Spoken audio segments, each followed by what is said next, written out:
Section 3. You will hear two students called Trudy and Stuart, who are both studying to be librarians, discussing a paper that they are going to write together. First, you have some time to look at questions 21 to 23.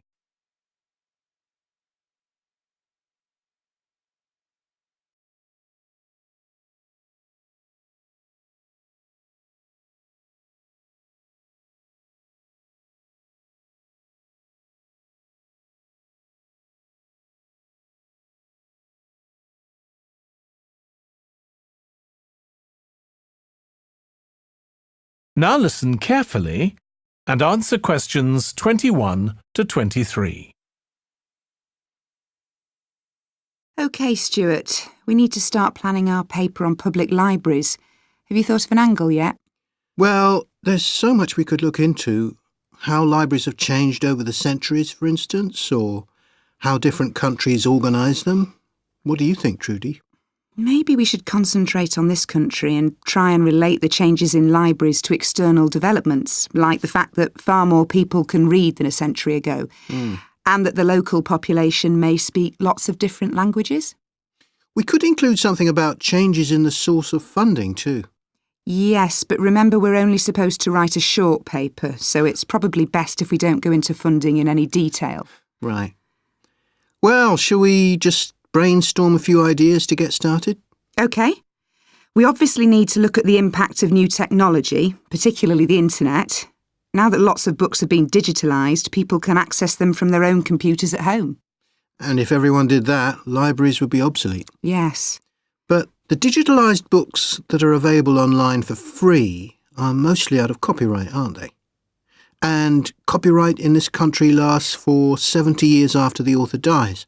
So you won't find the latest bestseller or up-to-date information. That's an important point. Anyway, I find it hard to concentrate when I'm reading a long text on a screen. I'd much rather read a physical book.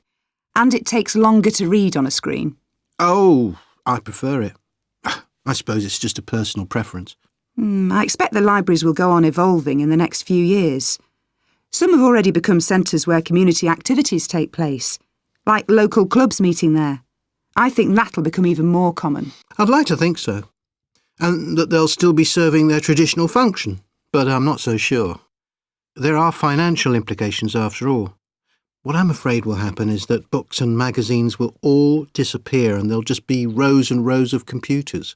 They won't look anything like the libraries we're used to. Well, we'll see. Before you hear the rest of the discussion, you have some time to look at questions 24 to 30.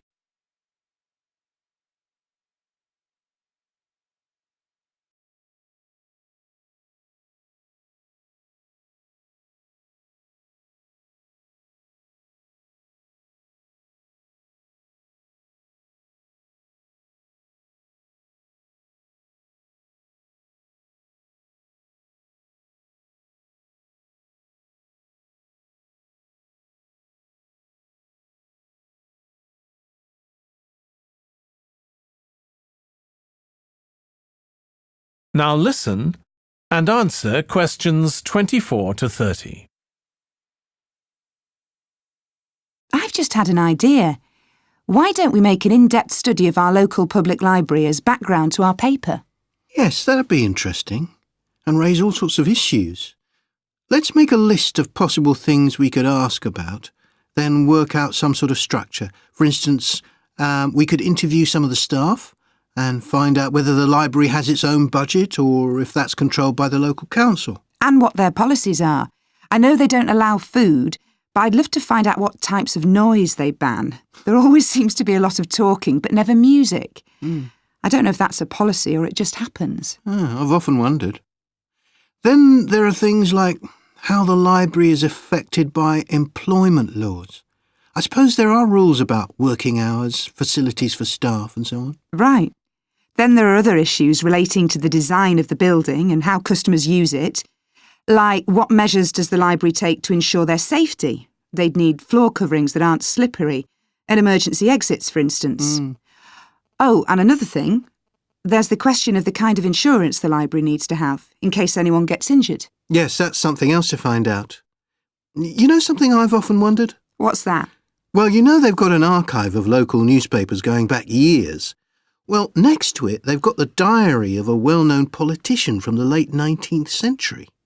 I wonder why it's there. Do you know what his connection was with this area? No idea. Let's add it to our list of things to find out. Oh, I've just thought. You know, people might ask in the library about local organisations like sports clubs. Well, I wonder if they keep a database or whether they just look online. Right. I quite fancy finding out what the differences are between a library that's open to the public and one that's part of a museum, for example. They must be very different. Then something else I'd like to know is... That is the end of section 3. You now have half a minute to check your answers.